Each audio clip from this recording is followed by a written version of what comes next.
ได้บ่ เออสวัสดีโอเค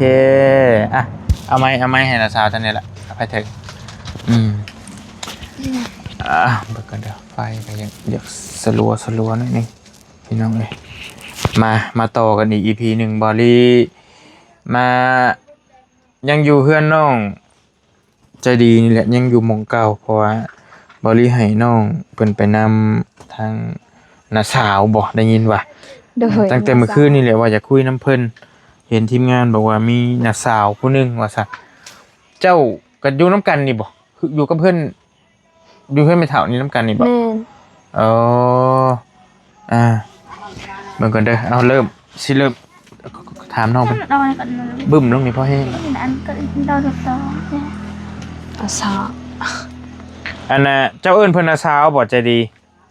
เอิ้นน้าสาวโอ้ซ้ำเอ้ยกับน้อง อันเจ้าเป็นน้องของแม่เราบ่แม่นโอ้น้องแท้ๆนี่เลยน้องแท้โอเคเบิ่งขออนุญาตเด้อชื่อจะใดๆกองมี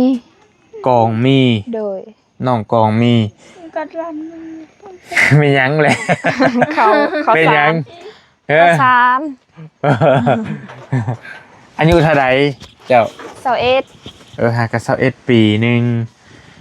อันแต่ก่อนเฮียนอยู่บ่บ่ได้เข้าเฮียนเลยโดยแต่ว่าเราว่าเราเว้าลาวได้เด้เนาะเว้าได้เบิดเลยบ่ได้โอเคคือเว้าได้เนาะเป็นจังได๋คือเว้าได้จักมันเป็นเองมันเนาะโอเคดีแหละแต่ว่าเจ้าบ่ได้เฮียนเลยเนาะบ่จักหนังสือเลยบ่จักคือบ่เฮียนตะกี้มันบ่มีคนหลายเห็นแต่ก่อนหันพ่อกับแม่เราอยู่ผู้เดียวอยู่บ้านนี่โดยโรงเรียนก็อยู่ใกล้เพิ่นอยู่บ้านสกีเพิ่นเลยบ่กล้าให้ลูกสาวไปผู้เดียวตอนนั้นรถก็ยังบ่มีอิหยังก็บ่มีเพิ่นเลยบ่กล้าให้ไปอ๋อก็เลยบ่เป็นหนังสือเอาล้านแต่อยู่บ้านนี่แหละเอาแต่ล้านแต่น้อยนะบ่ได้เข้าโรงเรียนยังเป็นขอโทษยังเป็นผู้สาวที่ยังบ่ได้เคยมีครอบครัวที่ยังโอเคยังเป็นผู้สาวสดๆอยู่นี้เนาะโดยหากะ21ปีเบิ่งก่อนเด้อมีพี่น้องเจ้ามีจักคน6คนจะเป็นผู้หลาบ่ผู้หลาน้องชายคอยติดกับผู้หลาอ๋อโอเคยังบ่มีครอบครัวจักคนยังอายเห็นบ่อันพี่น้องเจ้าหั่นน่ะมียังจักคนที่บุยังบ่ทันมีครอบครัวนะยัง3เป็นครอบครัวแล้วยัง3คนแล้วโอเคมีครอบครัวแล้ว3ยังบ่มี3ยังโดยโอเคเป็นยังพ่อของน้องเรียกกันกับมีแล้วแต่เราหย่ากันกับเมียเราแล้วเลยยังบ่มีเดี๋ยวนี้นะผู้พ่อน้องเลี้ยงน่ะก็เป็นอ้ายเจ้าแม่นเป็นอ้ายผู้พ่อน้องเต็งจริงก็เป็นเอื้อยพ่ออันแม่น้องเต็งจริงก็เอื้อยเจ้าแม่นอันแม่ผู้นี้ก็เอื้อยเจ้าแม่นมันเลยเป็นเครือญาติอันเดียวกันเบิดเลยญาติเลยแท้ๆเลยนี่นำกันพี่น้องเอ้ยไผสิได้เลี้ยงไม่เฒ่าเจ้าบ้านคันว่าผู้น้องเอาเมียแล้วเล่าอยู่นำพ่อนำแม่เจ้าสิมื้อเฮือนผัวสมมุติว่าแม่นบ่กันเอาผัวฮะอยู่นี่สิอยู่นี่อยู่ใช้มันหินคนละเทิงเพิ่นให้มื้ออยู่เฮือนผัวบ่แม่นบ่เฮาอยากอยู่ก็ได้บ่อยู่ก็ได้แต่ว่าบ่ได้อยู่นำพ่อนำแม่อยู่ต่างหากบ่เมื่ออยู่น้ำผัวก็ได้แต่ว่าเฮาต้องแยกเฮือนออกอยู่ต่างหากโดยโอเคคือผู้หญิงน่ะเพิ่นบ่ให้อยู่ร่วมกับพ่อกับแม่ถ้ามีครอบครัวแม่นบ่ถ้าผู้ชายอยู่ร่วมกันได้เป็นแนวนั้นพี่น้องเนาะถ้าสมมุติว่าน้องเพิ่นนี่มีครอบครัวบ่อะไรก็อยู่ใกล้กันก็ได้นะขอแค่อยู่คนละเฮือนแม่นได้เป็นจังซั่นแต่ว่าด้วยใจเจ้าบ่อยากไปไสอยู่นำแม่นี่เนาะอยากอยู่นำแม่นำพ่อโอเคบังก็เด้อปัจจุบันนี้เจ้าเฮ็ดหยังแต่ละมื้อเฮ็ดแต่สวนมันสวนกล้วยแล้วก็เฮ็ดให้มีหยังก็เฮ็ดไปมีหยังก็เฮ็ดมันขายแม่น ตัดกล้วยขาย โดย อยู่ใช้แต่ชนกล้วยชนมันเจ้า อันนี้อยู่หลังเฮือนน่ะส่วนมันก็อยู่พุ่น ลายอยู่บ่ หลายอยู่ ได้จักล้านขายแต่ละปี ขายมันปีนี้ส่วนกาโตอยากปลูกนี่ก็ได้15ล้าน 15 ล้านเจ้าต้องหาคนก้นคนหยังอีกแม่นบ่ หาคน ข่อยได้ยินเจ้าเว้าว่าคือเมื่อวานลานนี่เพิ่นว่า ก็บ่ได้หยัง เจ้าไปหาหรือไปจ้าง ไปจ้าง เอาไปหาคนรับจ้าง จ้างเพิ่นแบบใดไปกลมันฮะเป็นมื้อบ่หรือว่าจะได้ เป็นมือแต่เมื่อวานนี่ไปจ้างเขาปลูกมัน อ๋อจ้างปลูก แล้วจ้างก้นต่างหากอีก จ้างก้นต่างหากแบบมือกลนั่นกลแล้วก็จ้างเขาปลูก 10 ล้าน สมมุติน้องเพิ่นว่าได้ประมาณ15 ล้าน10 ล้านนี่ประมาณ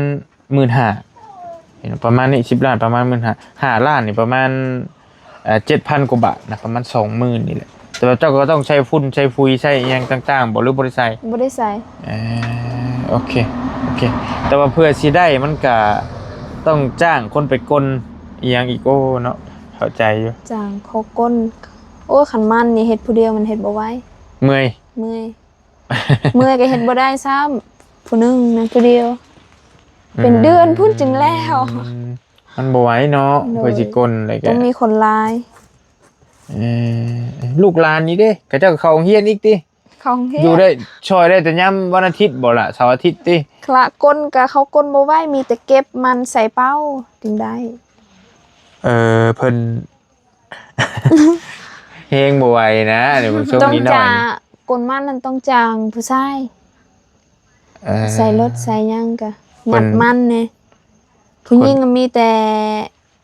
ใส่มันในเป้าใส่กระสอบ เก็บมันใส่กระสอบ โอเค นี่เลยเจ้าก็อยู่น้ำเพื่อนก็ว่ายังไงก็ยังบ่ทันได้ออกเฮือนยังอยู่น้ำเมย์อยู่นะเนาะอะไรกันเนาะ ยังบ่มีเฮือน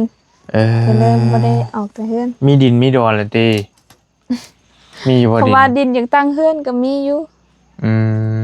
แต่ว่ายังบ่มีทุนยังบ่มีเงินเฮ็ด โดยยังบ่มี ก็ เงินเฮ็ด ง่ายๆก็ได้ว่าง่ายๆเป็นวัยรุ่นนี่ยังอยู่ได้นะน้ำพอน้ำเมตามบอลีเบิงนี่แม่นบ่ โดย ถ้ามีครอบครัวแล้วออก ถ้ามีครอบครัว ถ้าเป็นผู้ชายแล้วอยู่ได้น้ำพอน้ำเมถ้าเป็นผู้หญิงเนี่ยต้องได้ออกเพื่อนสินะ เป็นผู้ชายก็ต้องมีผู้หนึงอยู่นำพ่อนำแม่เลี้ยง คันหลายคนก็บ่ได้ หลายก็บ่ได้ เอาแล้ว อยู่นำกันมันผิดกันอันนั้น มันจึงบ่ถือกัน แม่นอยู่แม่นความเจ้าอ เจ้า ยู่ ก็มีเมียค่อยก็มีเมีย บัดผู้หนึงเฮ็ดผู้หนึงอยู่ก็บ่ได้ก็อยู่ต่างหากคนละเฮือนก็มันคือสิบ่ผิดกันดอก โด เฮื ย อนไผเฮือนมัน คนหนึงขี้ข้านคนหนึงดุ แม่ มีแนวเว้ากันอีกเนาะ บัดเมียเจ้าขี้ข้านเมียคอยดุ มันอยู่ด้วยกันมันบ่ได้ แม่นอยู่บ่ว่าแต่เราเทิงแหละเราลุมคือกันเราใส่ก็คือกันเบิดแหละพี่น้อยแต่ว่าส่วนหลายเขาจะก็ออกเฮือนเบิดนั่นแหละในบ้านเฮาเก็บเงินได้เท่าไหร่แล้วสันสิเจ้าเองเงินเจ้าเองขายมันยังบ่มี ขายมันก็หมด เอาไปซื้อได้ไปซื้อจะซื้อหยังมีหยังเป็น จ้าง ของตัว เขา เอง แน่ มีรถและมีรถจักรและ บ่มี คือเห็นขี่อยู่ ขี่ก็ขี่รถอ้าย รถอ้ายบ่ โดยรถเขา ไปใส่มาใส่ก็ยืมเขา คือเจ้าบอกว่าเฮ็ดมันนี่เฮ็ดนำกันหลายคนบ่หรือของเจ้าผู้เดียว ของเจ้าผู้เดียวเฮ็ดกับแม่ ของแม่เฮ็ดกันไม่เท่า แม่ แต่ก็ต้องแบ่งให้ไม่เท่าอีกยังอีกสมมุติว่าปันกัน บ้านคันสมมุติว่ามีร้านหนึงก็เอา100,000 200,000ไปซื้อกระป๋องกระแป้งนั่นซึ่งที่เหลือเอาไว้ให้แม่ซื้อ ไปซื้อเครื่องสำอางของผู้หญิงนั่นแหละเนาะ แม่น แล้วก็แล้วไปมันบ่พอสิได้เก็บเข้าใจอยู่ดอกพี่น้องนอกจากว่ามันได้หลายละเม็ดเนาะ แม่ ได้ แต่ 40-50 ล้านบ่สิยังพอได้เก็บแน่แต่ว่าได้ เฮ็ด นำ กัน2คนกับแม่ก็บ่มีแฮงแน่ไปเอาแฮงเขาก็มันเอาไปเอาบ่ได้ เลยจ้างเขาอย่างเดียว มันบ่ทันเด้2คนแม่ลูกเสียหญ้าก็เขาแล้วมันแล้ว ผู้พ่อเจ้าดิ พอเพิ่นเฮ็ดบ่ได้แล้วเพิ่นเฒ่าแล้ว เพิ่นเฒ่าแล้ว โดยเฮ็ดแต่ในเฮือน โอเคแต่ถือว่าเล่านี่ก็ยัง ขอโทษเด้อคือยังบ่ทันอยากได้ผัวบ่ฮะยังบ่ทันอยากได้ ยังอยากได้พวกก็ต้องได้เหือนก่อน จางซันสิไปอยู่ไสบ่มีบ่อนอยู่เนาะ บ่เพราะว่าข่อยเห็นแบบว่าเอ่อส่วนลายแบบ14 15 16เด้อเขาเจ้ามีครอบครัวแล้วสินะทั้งพี่เห็นนะ ก็อิงตามผู้อยากได้ก็ เออบ่แม่นว่าเจ้าเฒ่าเจ้าหยังไดนี่ข่อยแบบว่าเฮาเห็นข่อยเห็นส่วนลายหั่นน่ะ โดย ข่อยเห็นมาแบบว่าบางคน17 18แล้วอุ้มลูกน้อยแหละสินะมันจักบ่ได้แต่ว่าซ้ำเจ้านี่ก็โอ้พอดีแล้วยังบ่ทันเอาก็ถึกแล้วอยากได้เฮือนก่อน โดย อืม ได้เหือนก่อนจึงค่อยเอา บางคนเขาเจ้าว่าเอาผัวมาเฮ็ดเฮือนเขาเจ้าว่ามาซอยไว้เขาเจ้าเว้าไปนั่นน่ะ เขาถามเอาพวกมาให้ซอยเวียกเนี่ย คือเจอผัวดีใครได้เนาะเจอผัวบ่ดีมาเฮาเลี้ยงผัวอีกเว้นอีกเจอผัวดีใครอยู่มาซอยกันหาซอยกันสร้างพี่น้องเอ้ยสมมุติมื้อนี้เจ้าถูกเลขมื้อนี้เลขออกสมมุติถูกเลขสัก50ล้านเจ้าสิเฮ็ดหยังสิซื้อหยัง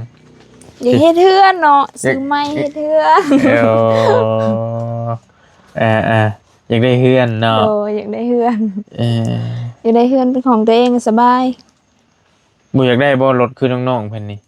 บ่รถก็อยากได้แต่ว่าอยากได้เฮือนก่อน แต่อยากได้เฮือนหลายกว่า โดยอยากได้เฮือน เดี๋ยวมัน ก่อน ห้องกันแซวแช่จังว่าอยากได้รถคือน้องเพิ่นเนี่ยเออ คันว่ามีรถขี่แต่บ่มีเฮือนอยู่นี่ก็คือซ้ำเก่า ลำบากอีกเนาะ ลำบากอีก แต่ว่ามันก็ต้องมีทั้งสองหั่นแหละเอาแต่ว่ามันก็รถนี่ยืมพี่น้องก่อนก็ได้อย่ามันเนาะยืมก่อน แต่ว่าเฮือนนิ้ว คำว่าได้เฮือนได้แต่รถกันแล้ว ไผสัมภาษณ์เจ้าคนแรกลุงเฮิมบ่ ลุงเฮิม บอลี่มาอ้ายมาก็บ่เห็นแล้วนะคือว่าบ่ทันได้มาเรื่อยช่วงนึงก็ได้มาก็มืดเพราะมาบอลี่มามื้อแรกหั่นกะ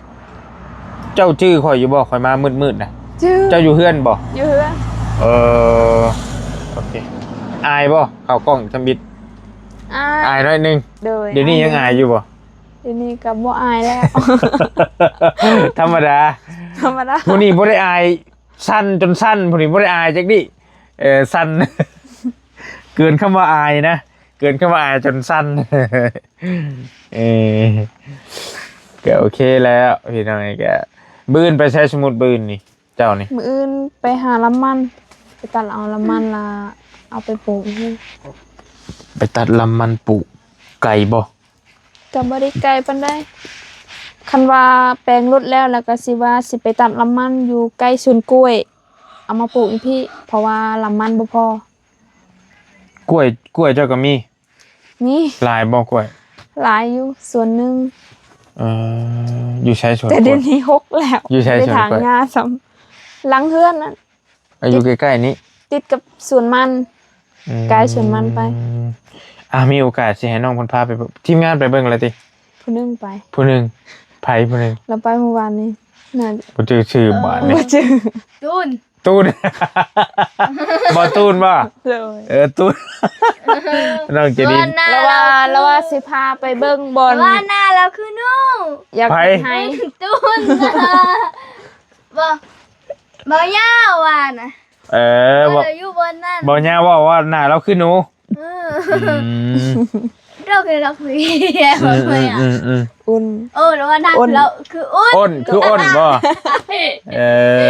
คืออ้น ผู้ได้เว้า บ่ยาว หมู่เพิ่นเว้ากันเองเด้อย่าไปเว้าเราได้เราให้ได้ หายแล้วเว้านั่นนั่น อย่าไปเว้าเราได้ เป็นอาสาวเนาะเป็นอาสาวของน้องใจดีน้องเลี้ยงน้องแต่งจริงก็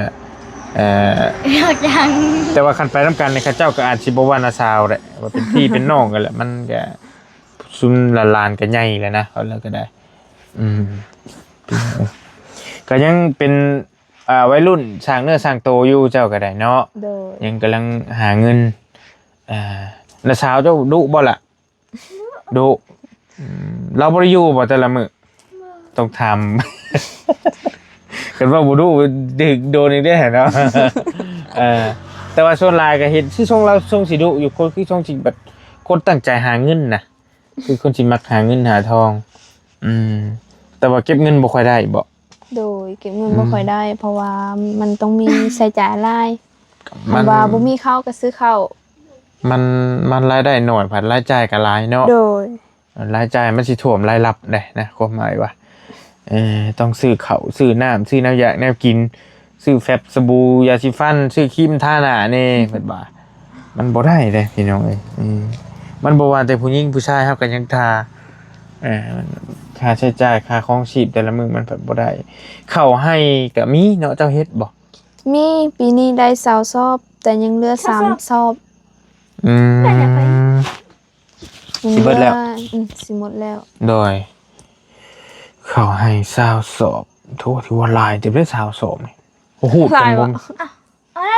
บ่หลาย20ซอบบ่ข่อยว่ามันหูดกันบ่เป็นไงบ่ได้เกี่ยวบ่ต้องมือหูดเอาแต่ว่าหูดเอาต่อมือแดงเติบบ างทีก็จนบ้าหัดผู้นี้ว่าได้6สอบบอลใหม่กินนี่แต่ว่ายังเหลืออยู่ในเล่าเขาหันยังเหลือ3ซอบ6ซอบก่อยก็6ซอบคือกัน รู้จักประชังแลใจดีเพิ่นบ่ไม่เท่าข่อยก็บ่น้ำใหม่ว่า6สอบนี่แหละเพิ่นว่าได้เพิ่นว่าเด้จังได้ยินได้เท่าว่าเฮาก็แต่ว่าอยู่ในเล่าเขาหันเขานั่นเขาก็ขึ้นเบิ่งแล้วยังเหลือได้3ซอบนี่หมดแล้วโดยคันเบิดหันแหละก็เฮาจำเป็นต้องได้ซื้อได้หาบัดนี้ได้ซื้อกินนะความหมายว่าโอเคก็ส่วนหลายมีบางละ1 2 3มีแต่ผู้หญิงน้องๆเพิ่นอยู่นำกันนี่แกลูกหลานนี่มีแต่ผู้หญิงซะส่วนหลายผู้หญิงเบิดเลยเนาะบางกว่าอันนี้คือผู้หญิงนี่ที่ใหญ่นี่แต่จริงนี่ใจดีน้องเลี้ยงเครือญาติแล้วอยากได้แต่ผู้หญิงและพี่น้องเจ้าบรรดาพี่น้องเจ้า6คนนี่ชายจะคนยิงจะคนชาย3หญิง3ห่านพอๆกันเลย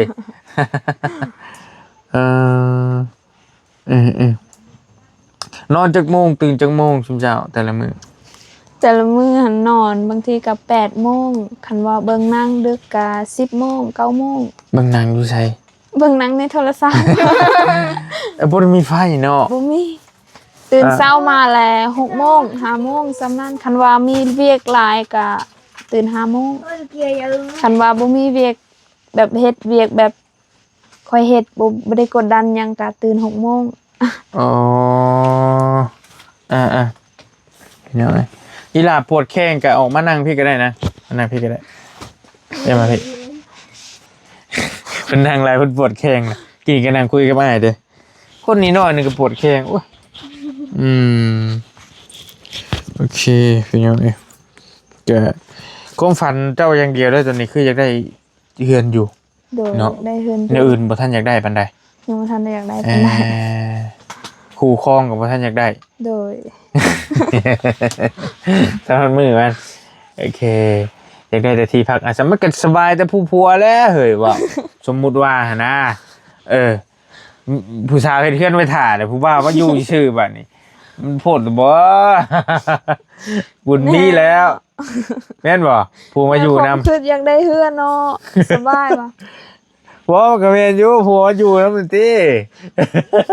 จากนำแล้วผัวมาอยู่นำเอาก็ต้องได้มาอยู่นำเจ้าว่าอยากได้คนมาอยู่นำบัดผู้นี้เฮ็ดเฮือนท่าเฮ็ดเฮือนแล้วบัดนี้สมมุติว่านะสมมุติว่าเราเฮ็ดเฮือนแล้วนะพี่น้องแต่ก็จังยามใดเนาะเบิ่งหาเงินนี่ก็ปาดโอ้บ่ได้ดอกแต่ละมื้อก็ได้ก็ซื้อข้าวกินพอได้ใช้จ่ายหมุนไปแต่ละมื้อแม่นหมุนไปวันๆบ่ได้ยากอยู่ความหมายว่าแต่ลาวนี่ก็คุมว่าหนังแสนหนังสือนี่บ่ได้เลยนะมีแต่ผู้ลูกหลานที่ได้บ่ได้แต่มีโทรศัพท์ใช้อยู่เนาะมีอยู่ซื้อเองบ่โทรศัพท์นะ ซื้อเองซื้อเห็ดมันเนี่ยแม่เห็ดมัน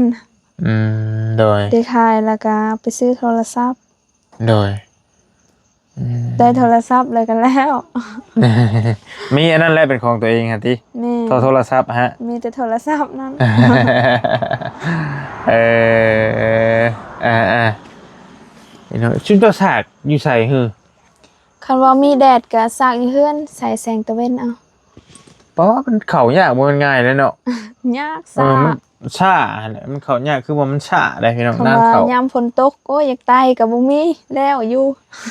อดเอา อดเอา ลินก็อดเอา โอ้ตายครับมันแพงแท้บ่เอาไฟเข่า แพง จักรล้าน ตะกี้หันเงินยังลงอยู่เขาว่า100 ล้าน ปัดโท เอาลงมาแบ่งเอง เขาบ่ได้ลงมาแบ่งให้ มันบ่มีหมอแบงนี่นี่ มันบ่มีมาแบ่ง โอ้ไว้ติเฮ้ยว่าอะไรกัน100 ล้าน เอามาแต่ใส่เนาะ ต่อ100 ล้านนี่คือ150,000 150,000 บาทพี่น้องนี่บอกง่ายๆรถโอ้ปานนั้น แต่เดี๋ยวนี้ยังบ่รู้จักซ้ำ ได้ยินเขาเว้านะ อ่าปาดโถแต่ความหมายว่าแถวนี้มันบ่มีหมอแบงบ่เนาะ บ่มีต้องเอาลงเองเขาว่ามันแพงจังนั้น ความหมายว่าต้องเก็บกำเงินแถวนี้คนแถวนี้ผู้เพิ่นบ่มีเลิศหาซื้อหมอแบงมาลงเองขยายกันบัดนี้ บัดนี้อยู่ไสก็บ่มีอยู่ไสก็บ่มีแล้วผู้ใดก็บ่มีบ้านก็บ้านน้อยเดียวนึง บ้านโอ้ ก็เลยอยู่แบบนี้ แสดงว่าในทั่วบ้านยังบ่ทันมีไฟฟ้าจำบ่ บ่มีหมด ทั้งที่บ้านติดถนนนะพี่น้องเอ้ยติดถนนใหญ่บ่มีไฟ ลัก ฟ้า ก็ติดเฮือนอีก ลักก็ติดเพื่อนมันสิทับเพื่อนมื้อใดก็บ่ฮู้เนาะ เด้อ บัดบ่มีไฟฟ้าใช้บัด บ่ นี้ มี เอ้า ไฟฟ้าใช้ โอ้ยตายบอลลิงอันเบิ่งก่อนเด้อตอนสิเอารถจักรยานมาให้น้องแต่งจริงหั่นคิดไว้ทำแม่งว่ามีแล้วได้บ่จื้อปานใดเดี๋ยวเพื่อนไม่เฒ่าก็มีแล้วเพื่อนแต่งจริงก็มีว่ะมาเอาไปมาเพิ่นบ่มีจักคนบาดนี้ เอ้าพี่น้องเอ้ย คันว่ามีก็มีหมดอันนี้บ่มี ความหมายว่าเพิ่นสิเอาหมอแบงมาลงมันก็น้อยนะเพื่อนน้อยแต่มันบ่คุ้ม มันบ่คุ้ม มันต้องเป็นเอกชนเฮามาลงเองแล้วก็ บัดแพงแล้วเฮาลงบ่ได้เห็น เออตายคักป่านนี้จุ๊บจะก็งมกันอยู่ที่แล้วเนาะได้แต่แสงอาทิตย์เนาะ โดย แสงอาทิตย์อยู่เออเพิ่นออกไป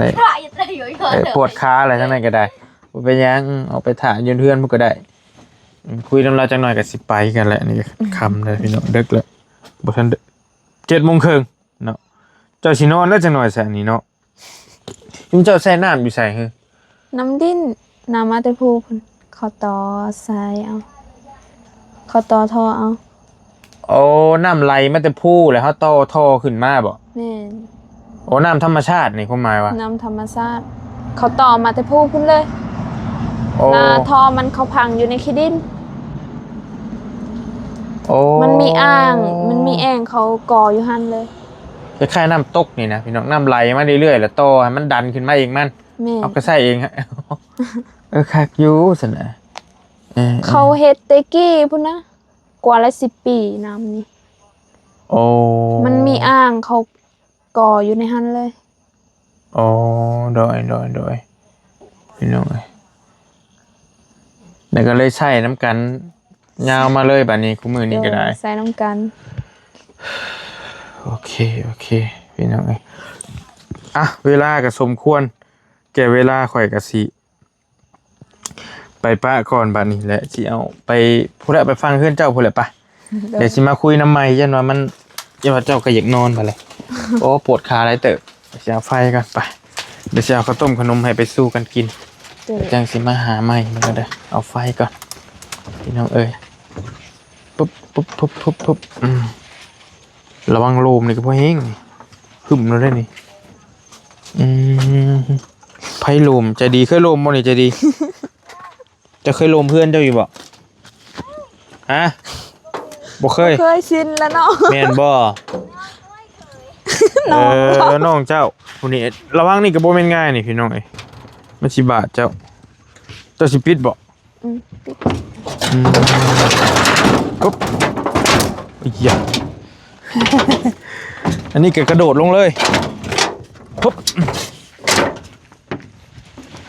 มาปุ๊บโอ้ยไปปุ๊บไปผู้น้อยๆนี่ฮอด30ปลายโลเพิ่นว่ะจะดี แต่จริงมันอยู่50 โล แล้วเช้าเจ้าเท่าไรฮะ มาสาวจอย จ้อยบ่ จอย รถไปเป็นเห็ดทางใหม่คักอยู่พี่น้องตั้งอย่างงามเฮงพี่มาฟังพี่ก็ได้จังบ่ย่านรถสิเอาข้าวต้มขนมให้แล้วสิไปปะกันหมูมาปะบ่ล่ะ ก็ดอก ไปเลยแต่งจริงบ่แม่นแต่งจริงติ จะดี บ่ผิดเลยเจ้าเยียงนี่เยียงใช่นะสาวเจ้า โอเคเพิ่นมาเจอขนมให้รถกระหก ปลาที่เยี่ย จะมีอย่างมียามีแต่ของเจของเทมาแล้วนี่พี่น้อยนี่ก็ได้เต็มบึกคืออยู่ครับ